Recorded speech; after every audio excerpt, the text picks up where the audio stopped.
Look, we're from Louisiana.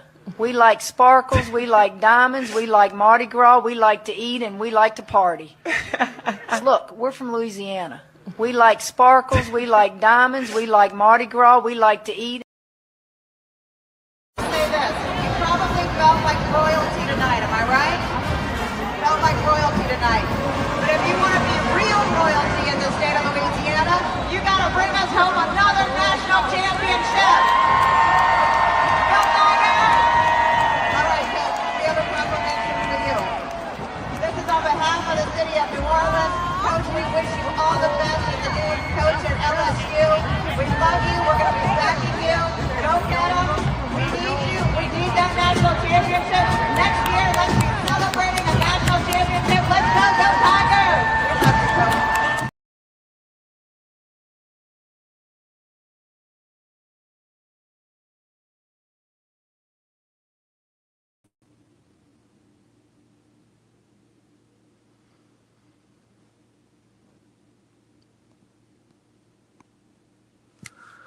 LSU Odyssey live, everybody. How's it going? Good night. Good night. I shouldn't say good night. It's a good night for an awesome night of LSU football talk. Here we are Sunday night with AP of Timeouts and Tangents joining us. We were just on his show this last week. When was that? Was that Monday night? I think that was Monday night. And so go check that out if you haven't checked that out as well. But tonight, I want to really try and as much as we can delve into kind of the making of AP and who he is and kind of introducing him if you haven't heard of him, if you haven't looked into his podcasting, if you haven't watched his stuff, if you haven't followed his accounts. Well, tonight we're going to change that. You're going to be at the end of all of this, hopefully doing all of the above, following him, subscribing to him, and watching and checking out what he does. Because AP has a lot of style, a lot of swagger, but at the same time, he brings substance to what he's bringing to the table. And the way he presents things, the way he talks. I mean, I wish I could talk like him as eloquently as he does. I usually I'm a better writer than speaker. I think people who have followed our stuff long enough are kind of get that at this point. But we wanted to intro AP of Timeouts and Tangents if you haven't heard of him before we brought him in. And so without further ado, we will bring AP. Lonn, I did not deserve such effusive praise and such an introduction, man. Like, thank you so much for allowing me to be on your platform tonight. Thank you so much for that eloquent and very high bar of expectation that you set with this intro, man. Thank you. Like, I'm just starting out, so to Exclamation be point able to on share the this, very high part. On the very man, high look, part. like I have to live up to that standard now. So thank you for raising the bar for me.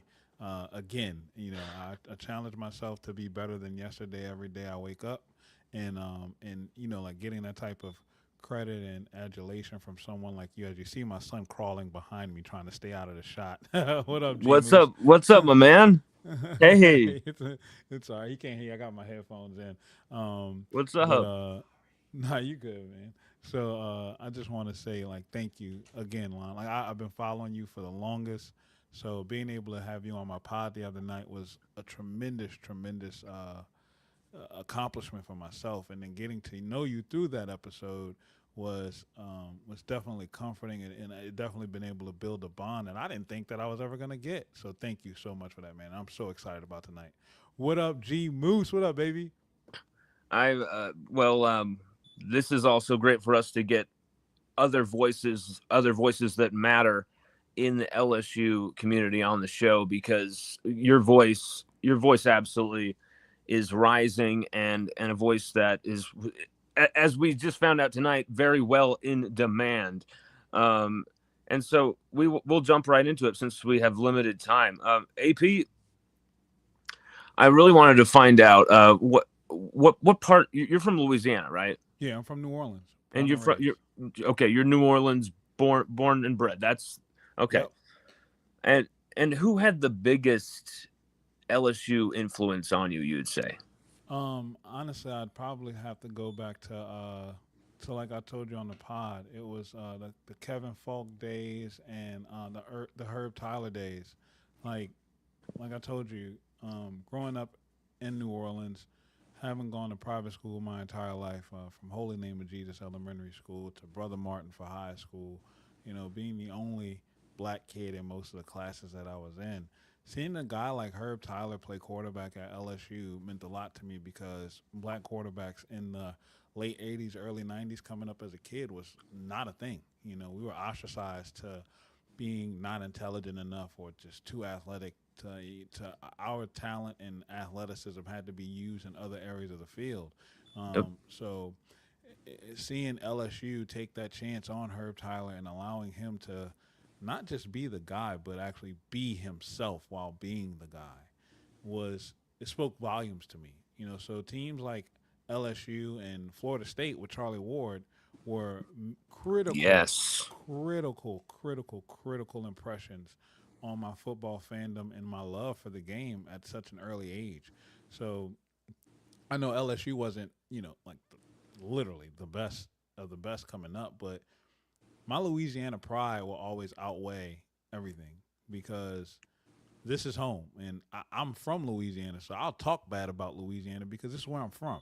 But I'm not gonna let somebody else from outside of Louisiana talk bad about Louisiana.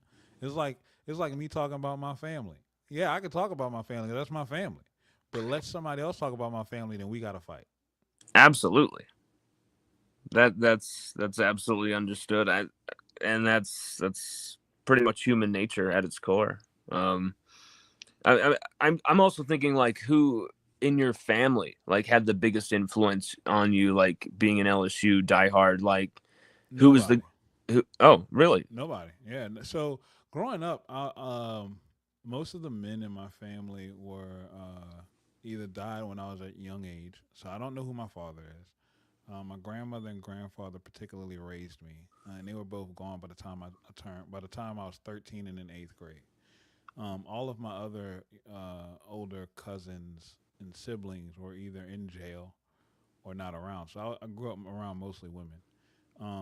The women in Really? my family, yeah, the women in my family grew up. They went to Southern for college, Southern of New Orleans, and I had a cousin who actually ended up going to Spelman. So the LSU influence was just all me. It's just me and my love for football. And that my love for LSU is kind of like feathered itself throughout my family, because of it. Because I was able to go to LSU during Katrina and found my and they saw how invested I was into it, and then as the prominence that LSU has made throughout the nation, the reverberation that it has just within the just not even the football program, just the school itself, the impacts that it has on New Orleans with the School of Medicine, the School of Dentistry, those things, and having family members that are in the medical field, it's helped seep itself. It found its way into my family, through myself and through those other avenues. So nobody in my family has had any ties to LSU or any fandom to LSU to impart that onto me. I just did it within myself, and I see the effects of it on my Wow. son now. Like my son can now say that he's an LSU fan because of me. My wife can say she's an LSU fan now because of me. Things that they wouldn't have had it not been for me, for my legacy. I see those things starting to play out now, and it's amazing to see. That is such a unique story because they're just simply. I mean, I've said it before. I had brothers around who were going to say, "Hey, that's Randy Moss. Watch his ass." This is this. So I kind of had some people to show me the way. You were surrounded by women, no other Hmm. men around, and you went out of that was your thing. That Yeah. was your thing. And did you ever find at a very early age, young childhood friends who were also watching Tigers games with you or going to games potentially with you? No. So Really? my first LSU game didn't come until 2006 when I was already on campus. I didn't get an opportunity to go to LSU football games as a child. I mean, hell, I didn't start going to Saints games until I was almost an adult. I was like a senior in high school almost, and I just had a couple friends who lucked up on tickets to get me in the building. Like I was able to see the Randy Moss, Dante Culpepper, Michael Lewis gold jersey game where the Saints almost won but found a way to give it up. That was my first game. Wow. Um, that was my first Saints game ever. That was my first non-high school game, and even before then, like growing up, my life was a struggle. It wasn't, I was able to go to private school, but I mean, my family started off in a two-bedroom house with like like 8, 9 people in a room. Like my grandmother and grandfather were fortunate enough to have their own place because they were school teachers. So at a young age, they took me in, and I stayed with them. So they were older people, and they lived a very conservative life. They were very frugal. They had a car but never drove. Still caught the bus. So I had to learn how to catch the bus all the way around the city. They valued education highly. I mean, they're educators. So, but even within that, my grandmother definitely pushed me to find who I was, and my grandfather was a military man. He was in the Navy, and he wasn't like one of those strict military men that was very disciplined and rigorous. He was pretty open. He had his own struggles. He fought his own demons, but he recognized that I was into sports at a young age, and he just let me consume sports. He was a Lakers fan for basketball and a Bulls fan, so those two things rubbed off on me. But when it came to football, he just loved football, and I loved football. So he let me play football throughout the house. I would throw the football, run around, everything. So my love for LSU and consuming football literally just always born naturally to me. It wasn't anybody just like forcing it on me. Like with my son, he can't say I incepted it into him. He came out the womb, and the first thing I gave him was a bottle and a soft football. Like he had no choice in it, and it's unfortunate. I put that love in him, and I'm glad I did because he absolutely loves it now. But for me, it was just me. I found the game, learned the game, loved the game, and then, like I said, my pride for Louisiana, tie that to the flagship school and the flagship professional teams, and here I am today. Man, I have so many questions from that, and so many things Please.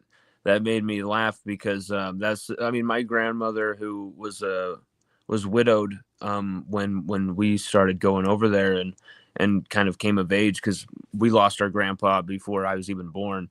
And so we're going over there, and I remember that car would always be just in that garage, and I maybe saw her drive it three damn times the entire like however long until I think maybe I was 18, 19. Yeah, I was 19 when she passed away. Like, so never like I saw her drive that car like twice. So like, yes, the same damn thing where they're just not, yeah. But also Hurricane Katrina, man, like I didn't have that question on the list because I didn't know where you're from. Um, New Orleans, Hurricane Katrina, what, if I may ask, what did you go through and how did that affect you and your family during that time? Man, Like, uh, I can't even so imagine. like I said, my family's small. Was 9 of us in a two-bedroom house outside of myself, my grandmother, my grandfather. By the time Katrina came, my grandmother and grandfather had passed. They passed in '98, so 7 years. My mom and my sister moved into the house with me, where my grandmother and grandfather were raising me in. So it was me, myself, my mom, and my sister, and I will never forget. By that point, I was 20, and I was, finding myself as an adult young man. I've been through several things I had to do to grow up kind of fast. So the relationship with myself and my mom was kind of strained. So when I talk about Katrina, you got to have an understanding of what I was going through as a young man too. So I was making decisions on my own, and still having respect for my mom. I let her know, like, look, y'all can either stay here or y'all can get on this road. But either way it goes, I'm leaving. So My mom was like, "Well, I'm not going. It's not gonna be that bad." Blah blah blah. I'm like, "All right, cool, great." Later, and once she saw like I figured out a way to like find my way out, she like told me like the night before, August 28th. She was like, yeah, we're gonna go ahead and go." So she got with my great grandmother who was still alive, my great grandmother, my two great aunts, two cousins, their kids. So it was 8 other people that we had involved. Now I had a cousin who was out on a cruise apparently, and Oh man, yeah, she was out on a cruise with her and her family. And this was my cousin who went to Spelman.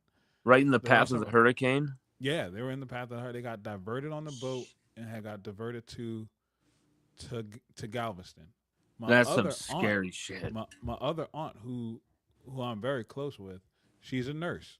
She's an RN, so she got activated to the emergency team at University Medical Center in the heart of New Orleans. So we had to leave her behind. My eldest cousin um, was locked up in prison. My oldest male cousin was locked up in Oh, prison.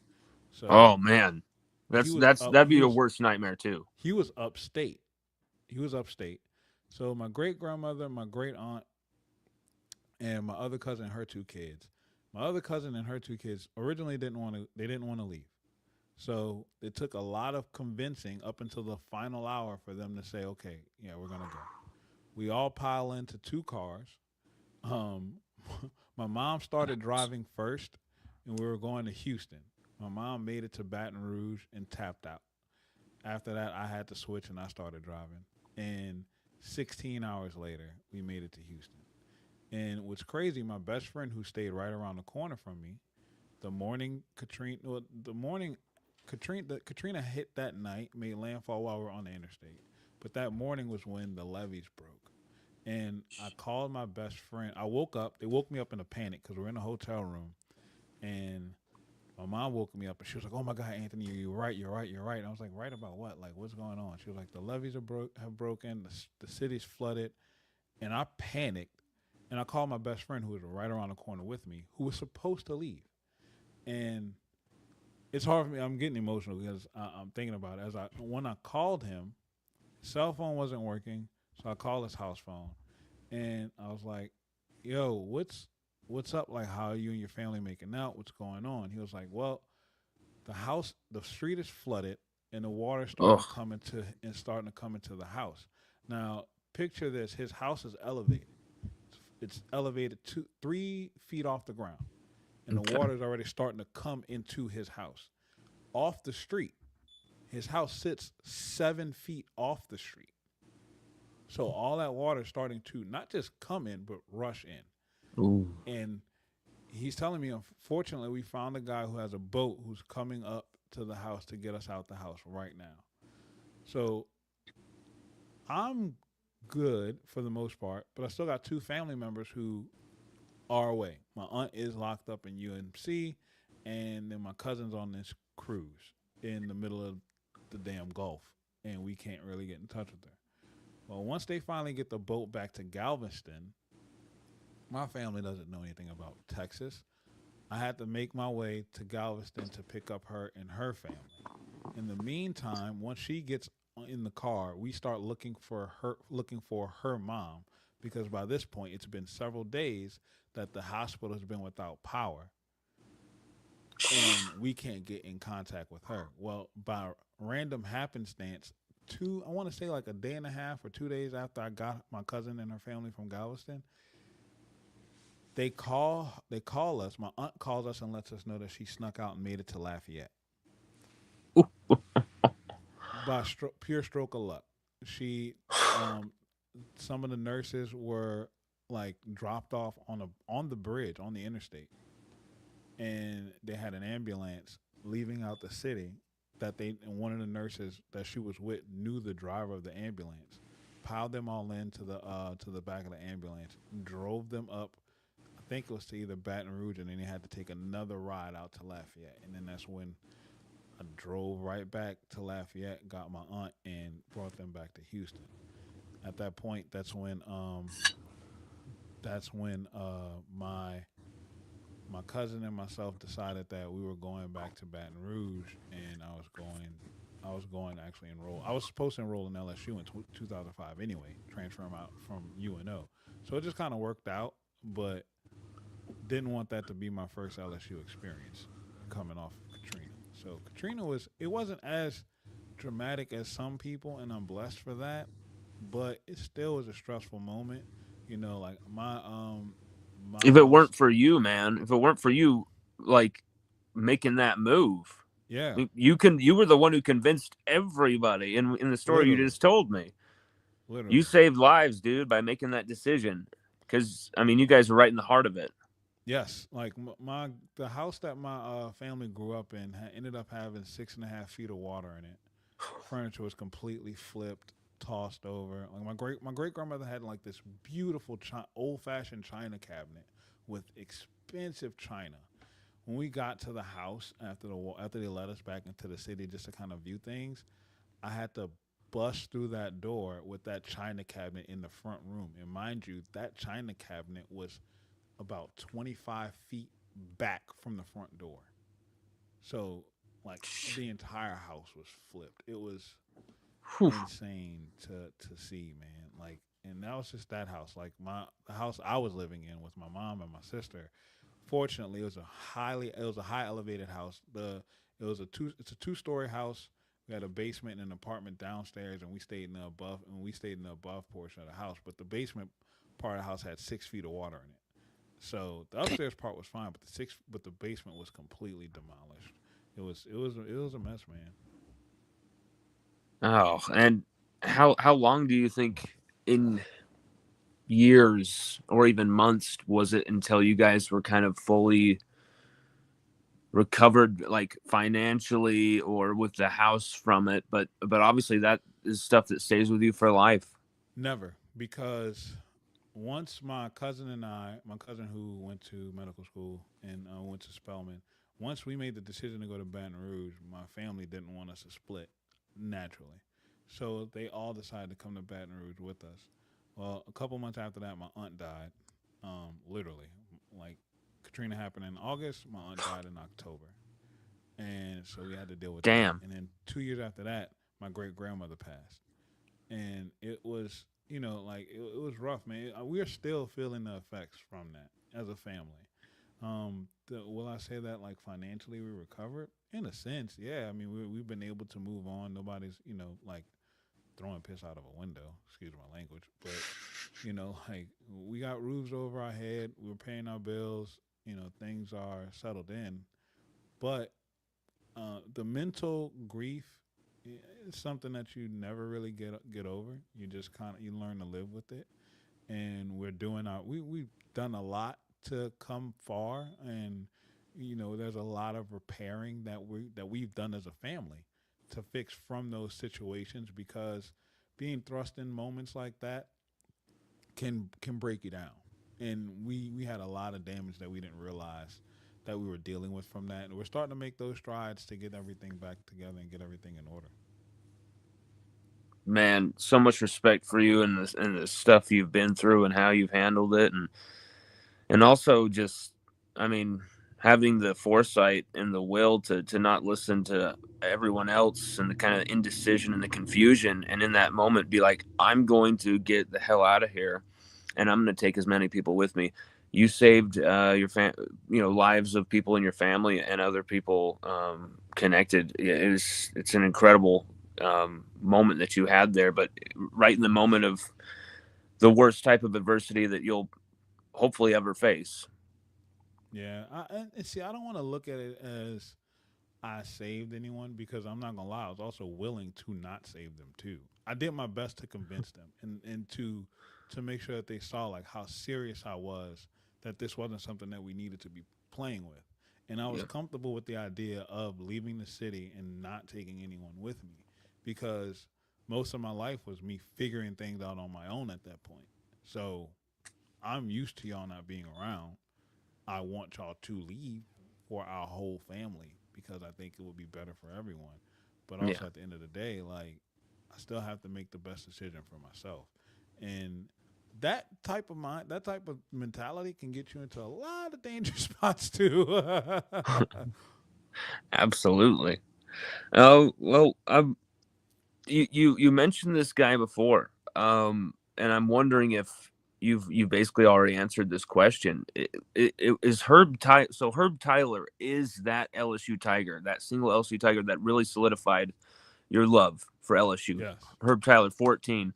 Man, what a badass number 14 was. If you Oh my haven't god. seen any film, I wish I had prepared some film knowing that just I should have known that that would be the answer to his question. You had already waxed lyrical about Herb Tyler on the last show we did.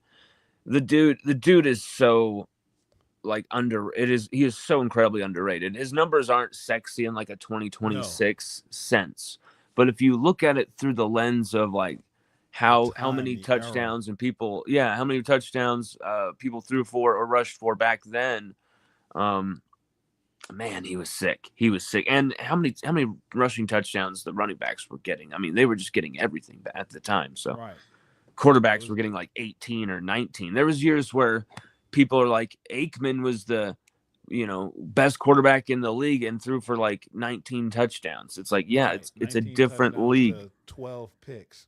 Yeah. Herb Tyler, man, what a badass, and what, kind of a forgotten, let's be honest, kind of a forgotten I mean, look, signal caller in LSU his history. career stats for LSU are 50, just under 5,900 yards and 40 total touchdowns. 40 touchdowns through the air. Like Damn, how many rushing touchdowns for Herb Tyler? 23 in his Good lord. career. Okay, wow, 63 total freaking touchdowns. I Like mean, he's one of the best. I mean, if you look at he's at least got to be in the top 10 for a lot of these numbers in LSU absolutely. history. I haven't looked Absolutely. at the records yet, but let me look that up real quick. But AP, what were some of the historic moments in Tiger history you were there and dedicated as a dedicated fan, and you were there, to witness growing The up? seminal moment that I was able to witness, and I'll never forget it. Like I said, I was already in love with LSU when I fell in love with Herb Tyler and 14 and all the things he did, right? And Kevin Falk, of course, and to bring back the magic with the Jerry DiNardo days. But the moment I knew I was willing to fight for LSU, I was in the stands for the Florida game with Darius Geis. Ah, I was in the end zone. I was sitting in the end zone, in the corner of the end zone, and I watched live, in person, Darius Geis take the wrong step. And I said it when he did it. And at that moment, I realized I'm willing to fight for this because we should have won this game. yes. I don't want to hear no talking from a Florida fan because if Darius Geis doesn't take that false step, he walks into the end zone and we pull off an upset. It was ridiculous. That Man, game there's stands out the most to me. I mean, I was already I was in the stands too for 2019 for the LSU Florida game in yes. 2019. The 2020 game when Ty Davis Price goes off against Florida, I was in the stands for that. I was in the stands for the Jaden Daniels epic Heisman Trophy winning moment for Florida. Me and my son got to take that game in together. And then I was also in the stands for Kyron Lacey's game winner against Ole Miss. And I was also, unfortunately, in the stands for Jalen Milroe running roughshod through our defense in the second season. So I've had Man, my fair share of ups and downs being in Tiger Stadium, to say the least. man, some of those Jalen Milroe games, it was like, oh, in that 2020 game against Bo Nix, where Bo Nix just destroyed us on the ground. I was like, Those fourth and bow moments. man, like Bo Nix was destroying Jacoby Stevens. Like Jacoby Stevens had a hell of an LSU career, but Yes. he was impaling him on the day. I don't know what was going on, if he was playing through injury or what, but Bo Nix went for over 200 rushing on us, I think, or at least close. It was crazy. It was ridiculous. Who were the folks you usually went to games with? So, a couple of my good friends, one of my mentor is the one who brought me to the LSU Florida Darius Geis debacle. And then I have a best friend who's unfortunately from Baton Rouge, got dropped on his head as a baby, and is a Florida fan. So I go to games with him. Yeah, I know. It's Whoa. your brain on drugs, kids. Don't do drugs. Um, so Oh I my go to God. games with him, but for the most part, like recently, I've been going with my son and my wife. And I tell my wife this all the time. I don't like going to games without either one of them, especially my wife, because I like to make sure we have those memories together. Like I've seen my wife over the years since we were in high school, um, since like grow into loving football. Like my wife is not was not a football fan, and now she is. So seeing my son standing in the corner talking about some "Go Tigers" as he's holding up the L's.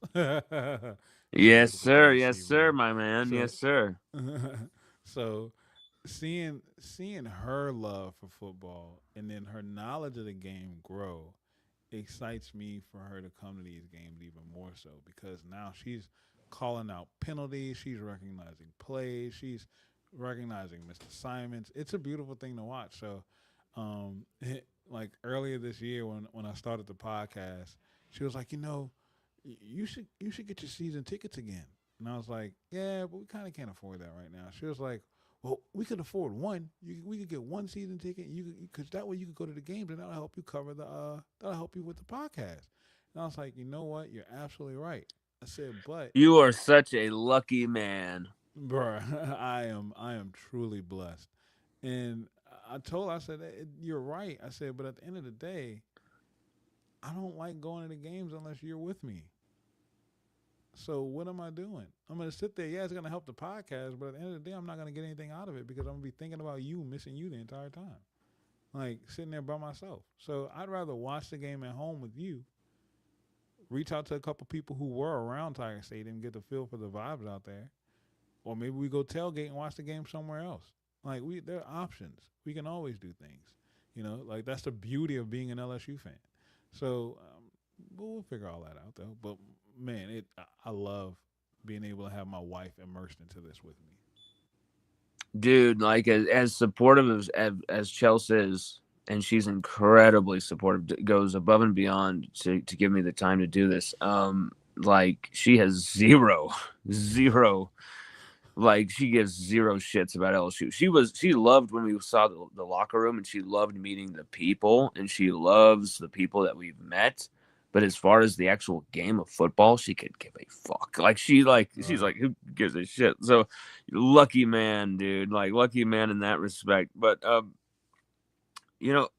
I always wanted to ask you this question. You know, what to you 2019 seems to be obviously the favorite LSU season for people for obvious reasons. What I'm just gonna say it to you like this should kind of get you thinking, like outside of 2019, even if 2019 is the answer, what is your favorite non 2019 LSU 2011. season? Ah, yes. 2011. What a ride, 2011. man. And that 20. offense was a lot better than people think it. Yes, Yes, horrible exactly. national title game, but they were scoring a lot of points up until That then. that's what you call a coaching malpractice. Yes. That's when coaching matters, and you saw it in that game. I think Les Miles was more pissed off for a month that he was playing Bama instead of worrying about preparing to play Bama for a month. You're Because probably right.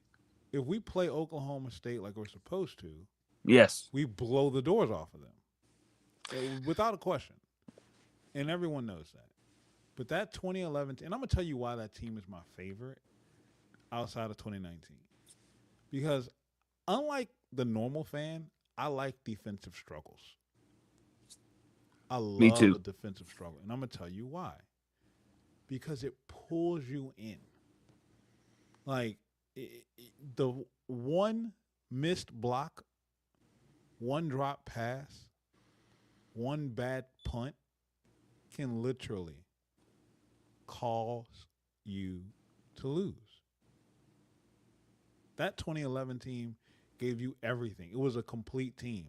You needed punt returns, kickoff returns, you needed defensive turnovers, you had to have big plays on offense, you had to have running game consistently on offense, you had to have elite blocking, you had to have trench play.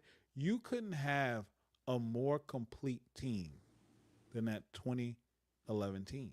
That 2011 team was more complete than the 2019 team. The 2019 team just was overwhelmingly powerful offensively. It still had holes on defense.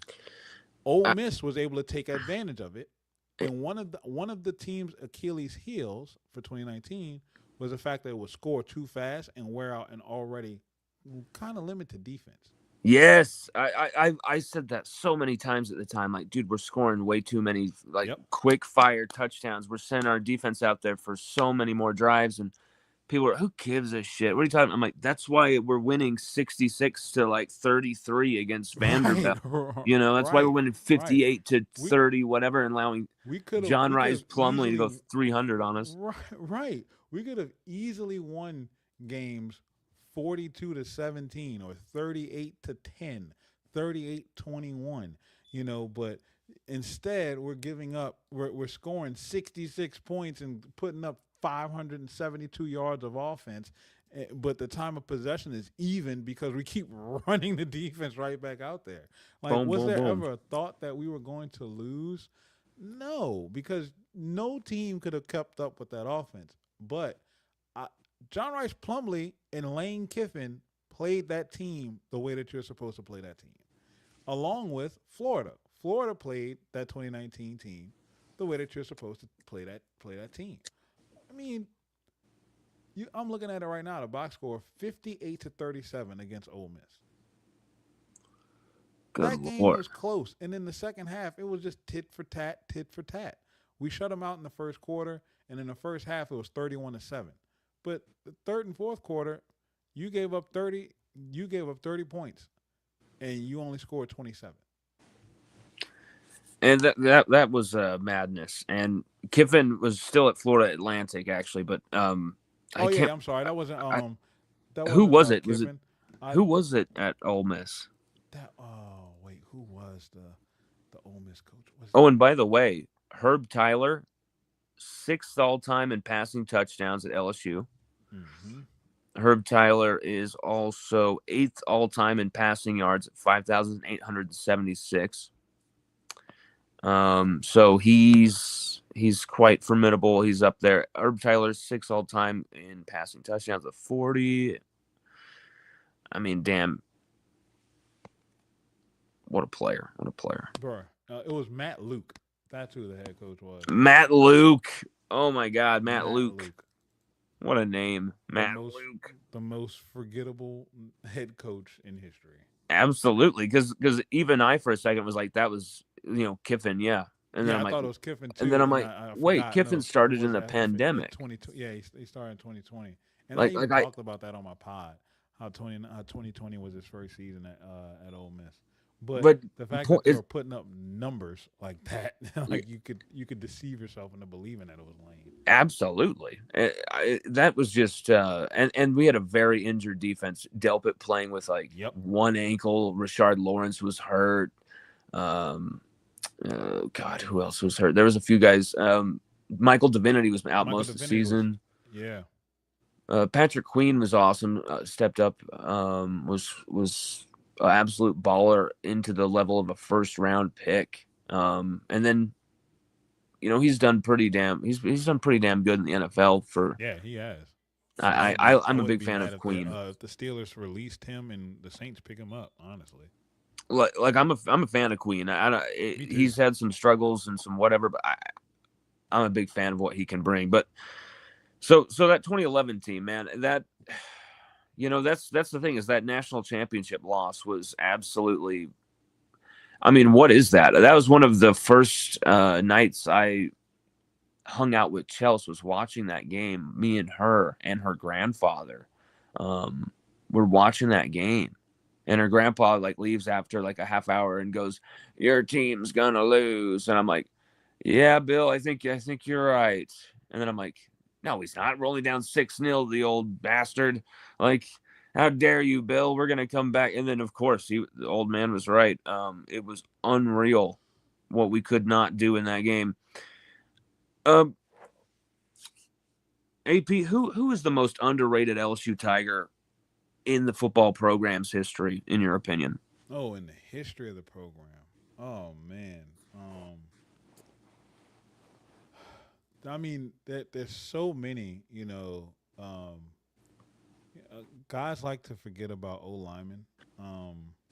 Yes, And I forgot who was the Austin Deculus needs to get a lot more love because here's a guy who put on for so many years I love Deculus. for LSU through the good and the bad. You could count on Deculus showing up no matter how battered, how beat up he was, and gutting it out and giving his all. Yes, Hands down. Hands down. So Austin Deculus is definitely one of those ones that stand out a lot to me. Um, I mean, if you go D line, I'm gonna shout out my guy Marlon Favorite, a guy who was a plug and play situational starter and held down the D line when he had to, especially filling the shoes with Glenn Dorsey. Drake Nevis is another one. That's my guy too. I know Drake. Drake trains my son. But I also that's awesome. yeah, Love man, Drake Nevis. I could text Drake right now. That is legitimately like my guy. And I mean he ended up being a third round pick playing in the league for a while, but I mean Drake was underrated. And people don't talk about Drake Dude, enough. But here's that another dude was O a lineman for you. savage. Here's another O lineman for you. Cornell Stewart. Okay.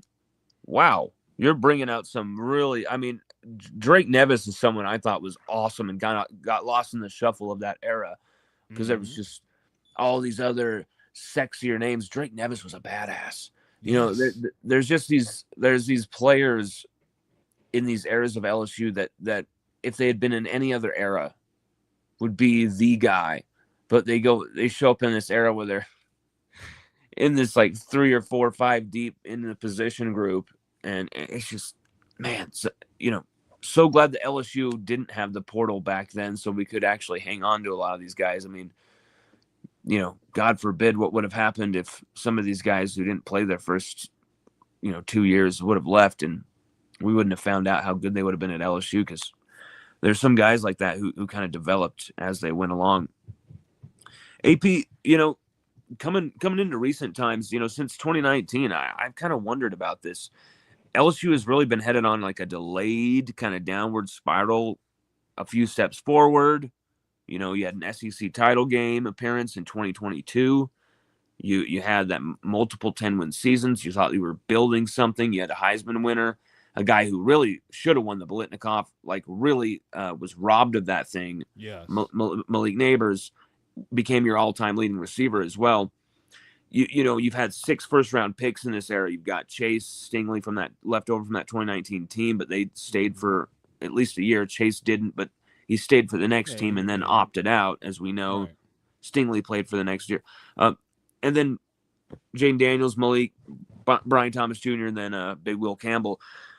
But there's been 6-win seasons, 7-win seasons, barely 8 wins last year, total calamity. You're just getting embarrassed. 5 straight season opening losses, just unreal, and some in like the most unforgivingly like humiliating, disgusting, like just Like, absolute what the hell are you doing disgraceful type ways. like the whole world is watching, like, and you're getting humiliated, just getting run over. Unbelievable type of ways.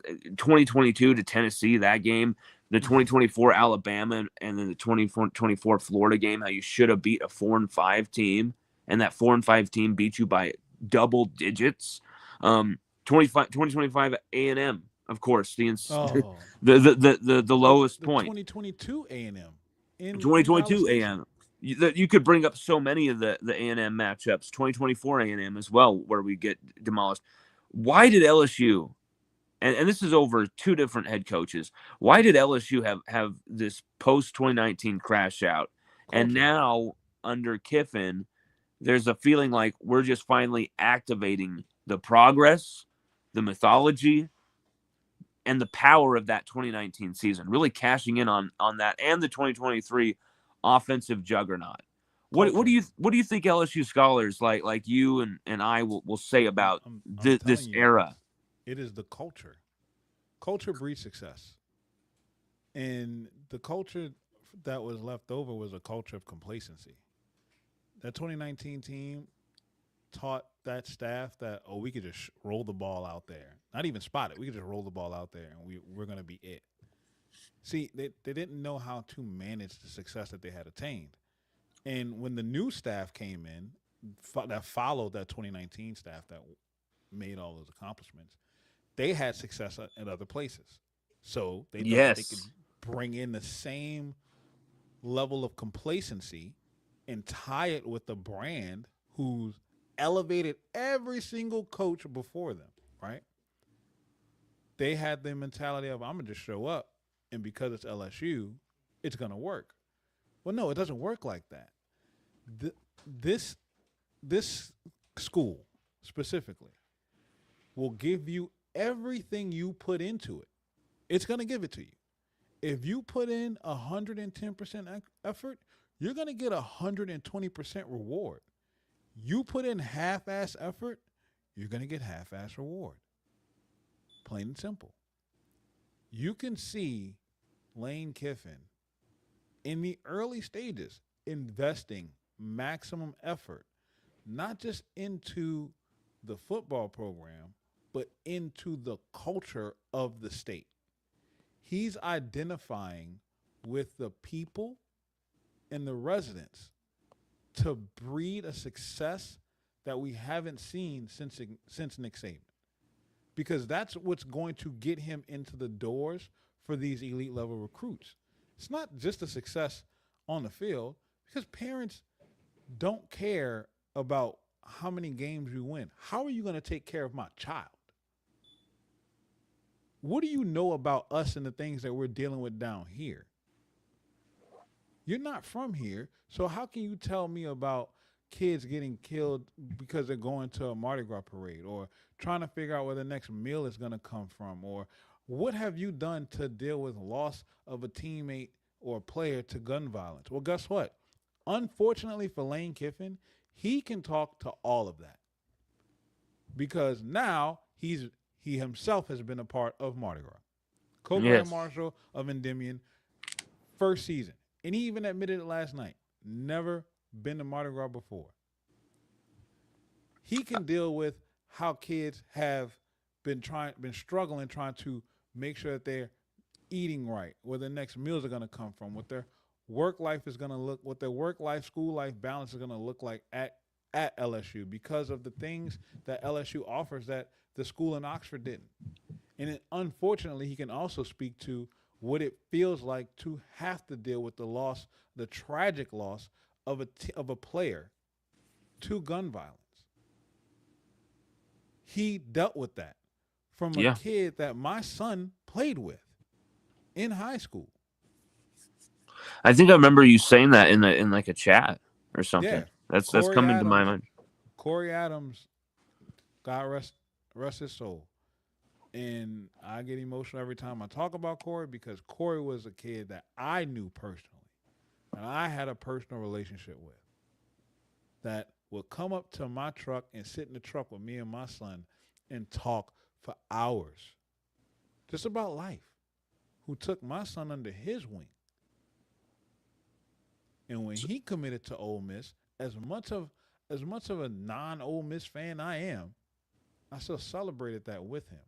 And I even told him, when you find out your number in August, when the season starts, I'm going to order a jersey, make sure your name is on it so you get the NIL money for it. But unfortunately, he never got to August. Man, He never got to August. And I will always have a special spot in my heart for Ole Miss because of that. But understanding what that feels like, and then not knowing back then in early August, late July, that Lane Kiffin was on the path to becoming the head coach at LSU. Seeing Lane Kiffin with my own two eyes, I have a picture of him. He doesn't even know I took this picture. I'm standing behind him as we're walking into the church for the I've seen funeral this. service. Yes. And I clipped the picture of it, not knowing what it was going to lead to, not knowing that I was going to be doing a podcast, not knowing that he was going to eventually share my stuff on Twitter, be the coach at LSU, follow me. Nobody saw that foresight coming. But I took that picture as a reminder to myself and to show my son, don't let people tell you about somebody. Let their actions tell you for themselves. This man right here showing up for this family, for this community, for this school, for this player that he probably didn't have a direct relationship with recruiting, shows a lot. That's a good man. He's not just a good coach. He's a good man. And I can tell you personally, I know the person who wasn't there that day, and not saying that Pete Golding should have been there, but Lane Kiffin was. And that will forever mean a whole hell of a lot to me, and says a lot about his character more so than anyone else's.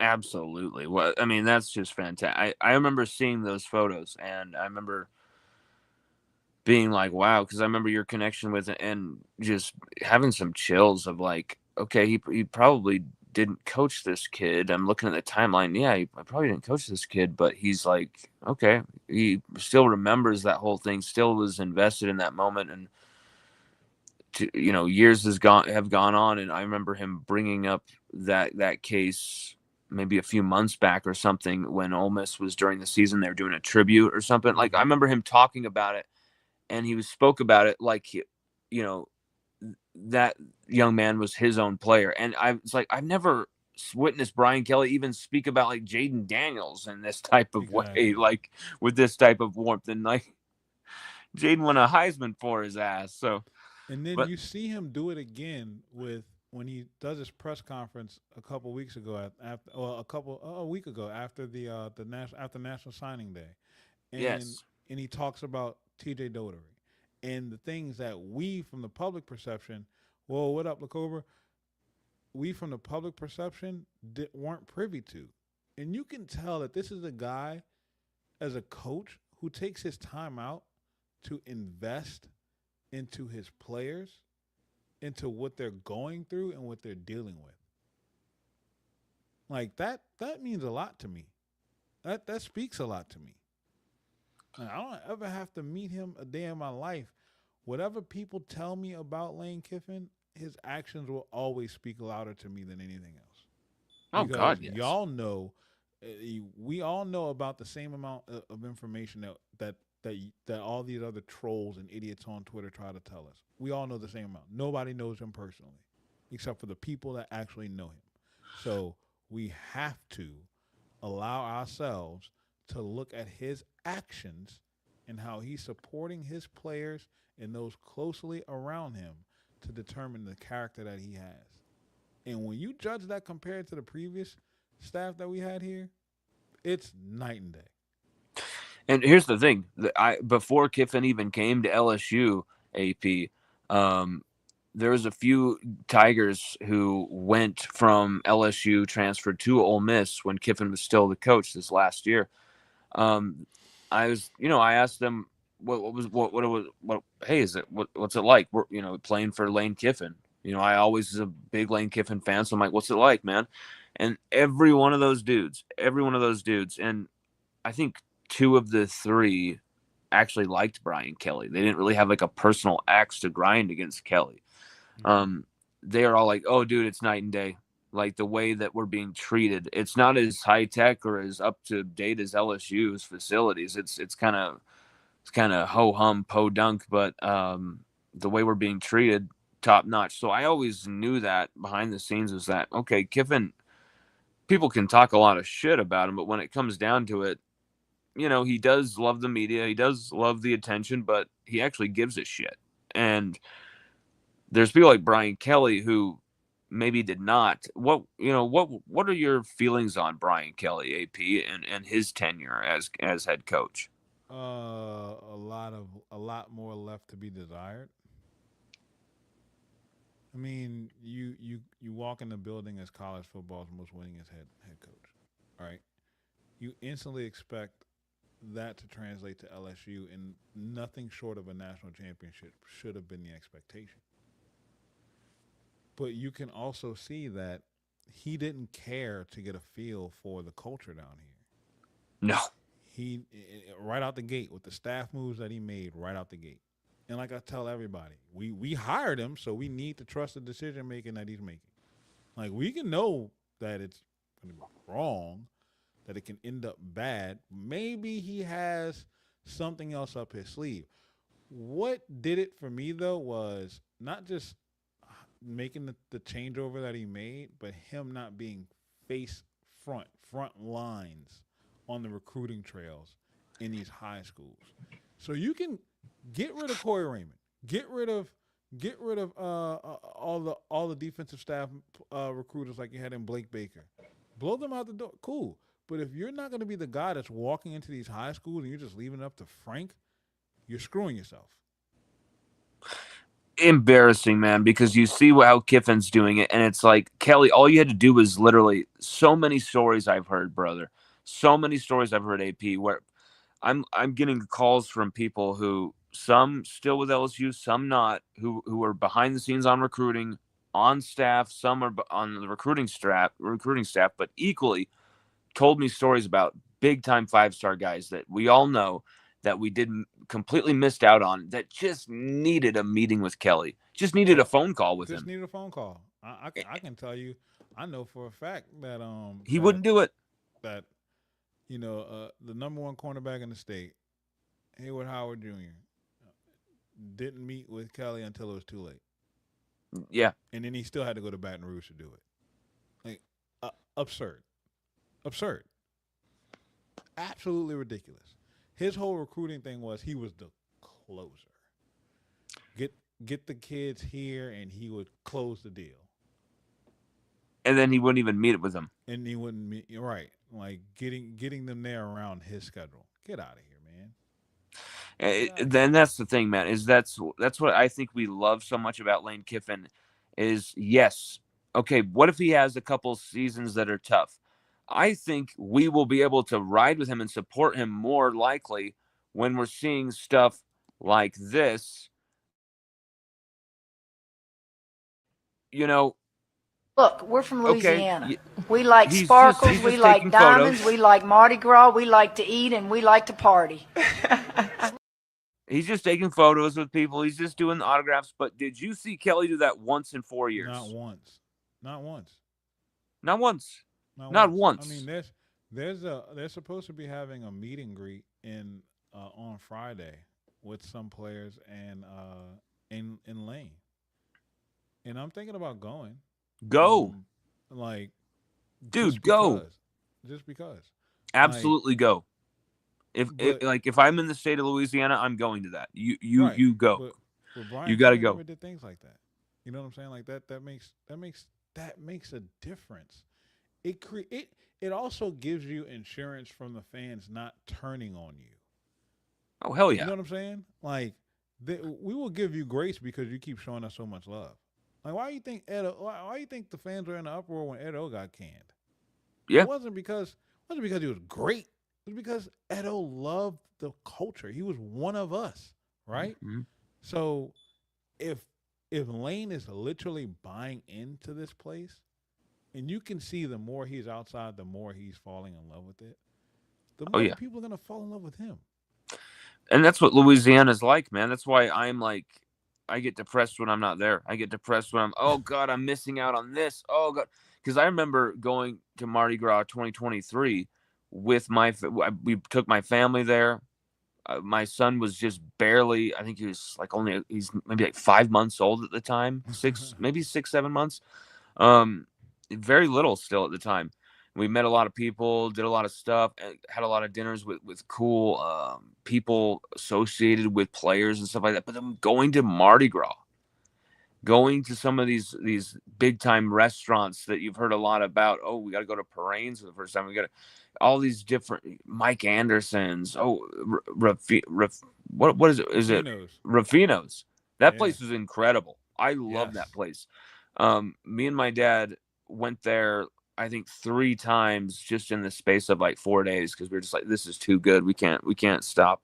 Um, like it is an addictive culture because people still um actually speak to one another in kind of this you feel like you're going back in time to the 80s or 90s, man, like Yeah.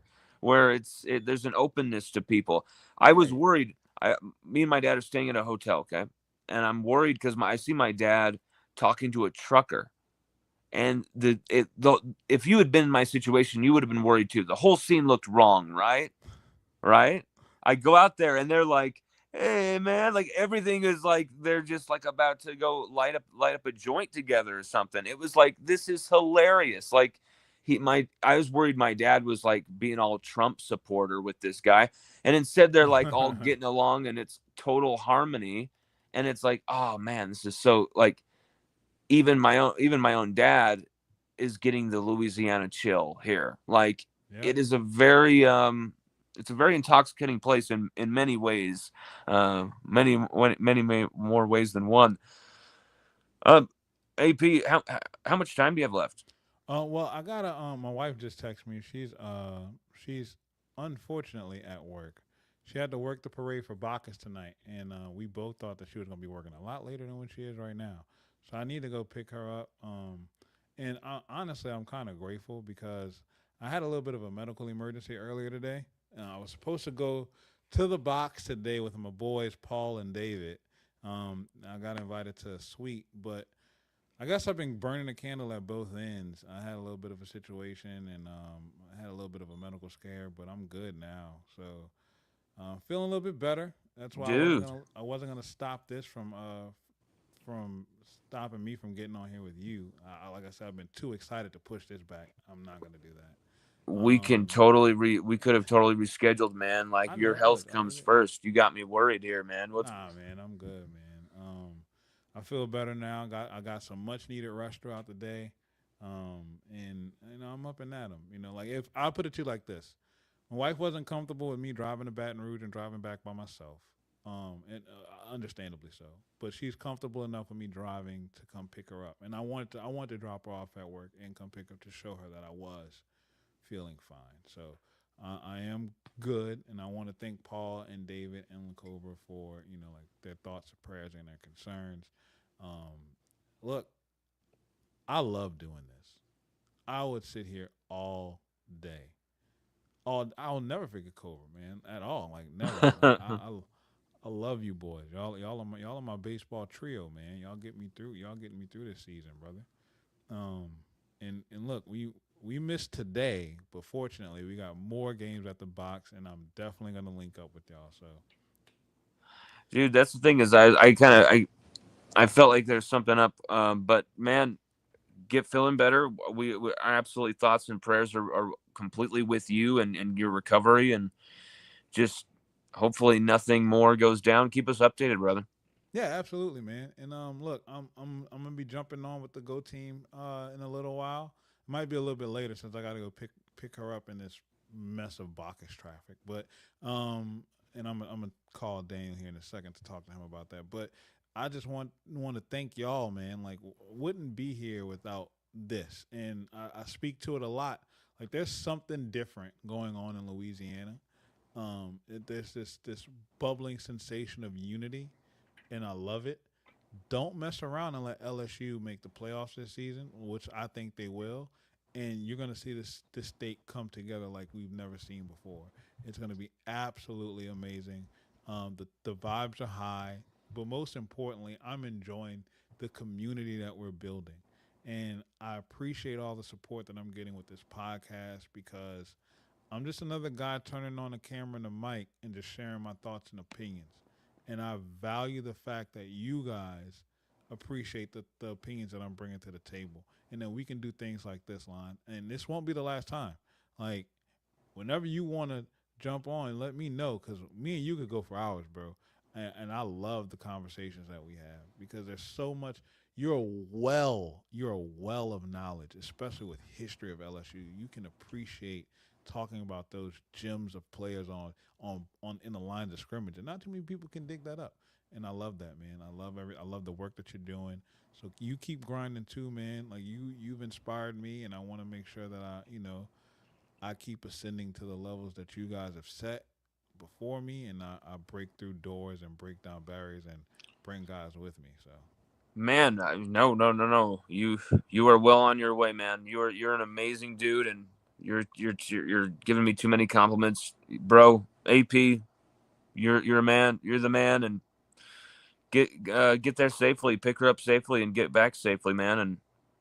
And prayers for your recovery, and thank you, brother. we'll do. Love you guys. Go Tigers. That was AP of Timeouts and Tangents joining the show.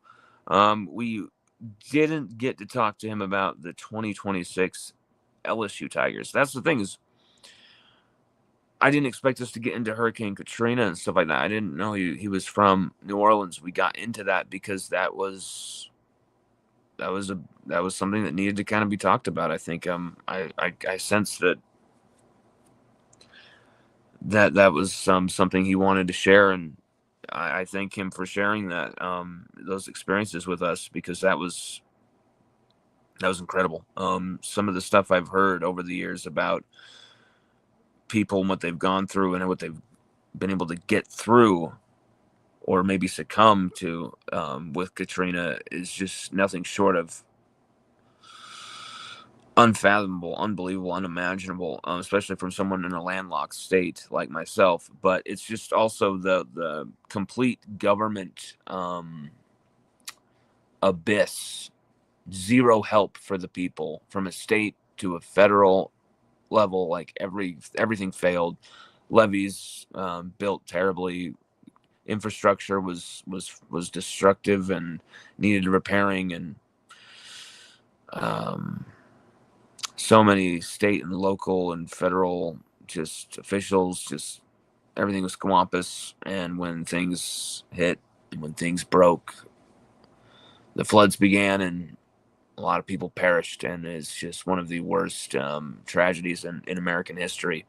And I almost feel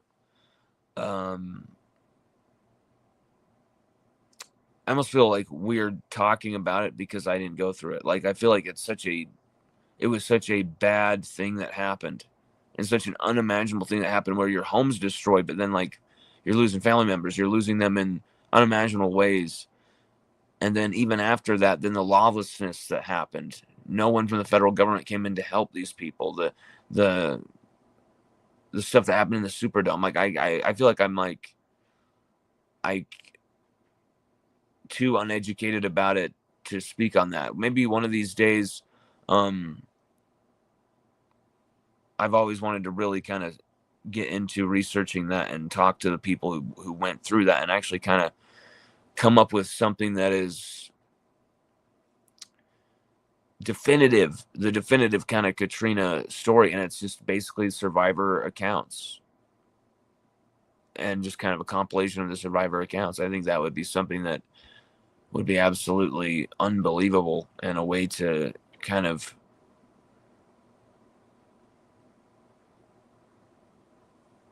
not pay tribute or anything like that, but just show and define what these people went through and what they were able to survive. It was incredible. People who survived that, I can't even imagine. And AP is one of those people, and because of his quick thinking, he's able to save family members, and it's just incredible. Incredible dude. We were going to talk to him next about the 2026 LSU Tigers, his thoughts on like where this team's going, like the players that he's kind of keeping his eye on things like that, and hopefully we'll get another conversation and be able to ask him about that, because definitely want to hear his takes on some of the nooks and crannies of this 2026 team. It's very interesting.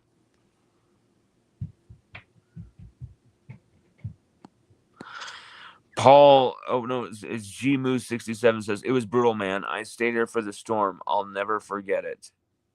God, G Moose. And then he says, how we got screwed over by the big insurance companies was the worst part too. Dude, I even forgot about that. But you guys definitely didn't forget about that part, because that was like you had everything taken from all this horrible thing, and then they just, I don't know how they could legally get away with that. And I don't know how our government couldn't just say, no, we're a capitalist society. You said you were going to fulfill this service that they paid for. You entered into the contract with this customer, with this insurance plan, and now you were trying to fuck them over completely because you don't want to pay for this disaster that has happened. I'm sorry. Then why did you get in the insurance game?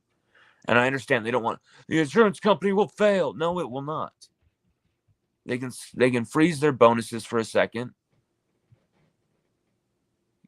liquidate some assets, get a few more loans. These insurance companies have all of these levers that they can pull in these situations. They're never going to go under. It's just a bullshit claim so that they don't have to pay you. And it's also disgusting that our federal government wouldn't say, hey, we believe in capitalism. What you're doing is the most anti-capitalist thing imaginable. You are literally robbing people blind. They paid you for this insurance coverage, and now you're not delivering it. I can't think of anything more criminal. I really wish the people who did that have constant curses placed upon them, because there's nothing more inhumane, more disgusting. I'm going to profit off of the deaths of everyone else, and then when they're destitute, I'll profit some more.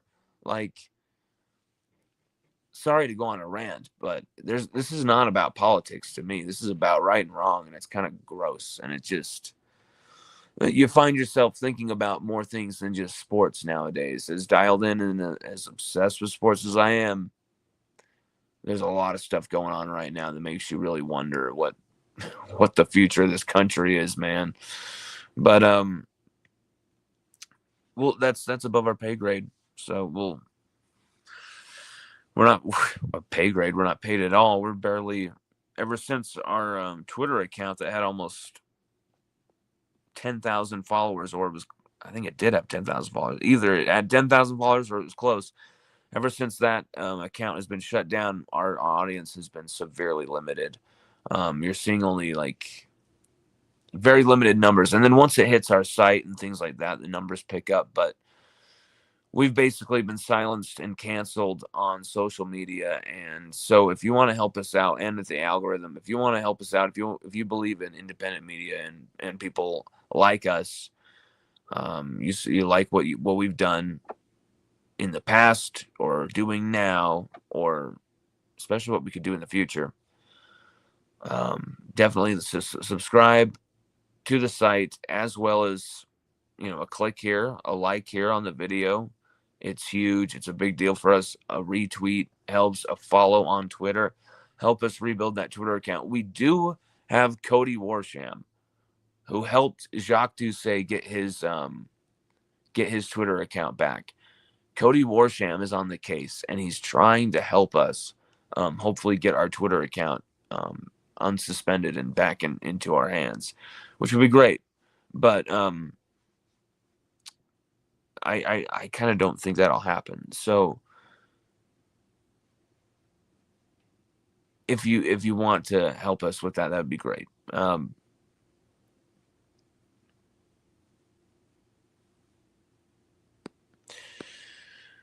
Paul Tarver, what's up, Paul? He says Lonn levies failed because money appropriated years before to reinforce them not spent. Corrupt state and local officials failed the people. Yep.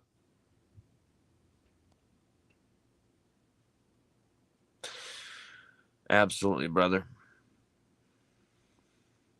Well, sucks that the show had to end shortly. That's what I was worried about tonight. It seemed like because AP had another show to do with the Go team.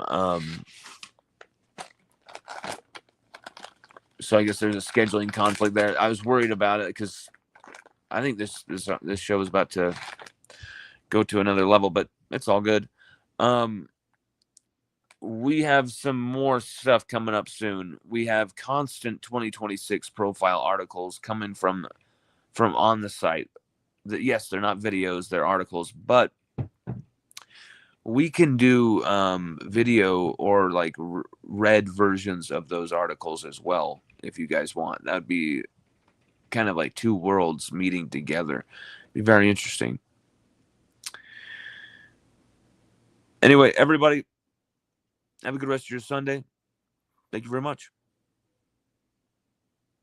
Go Tigers, of course.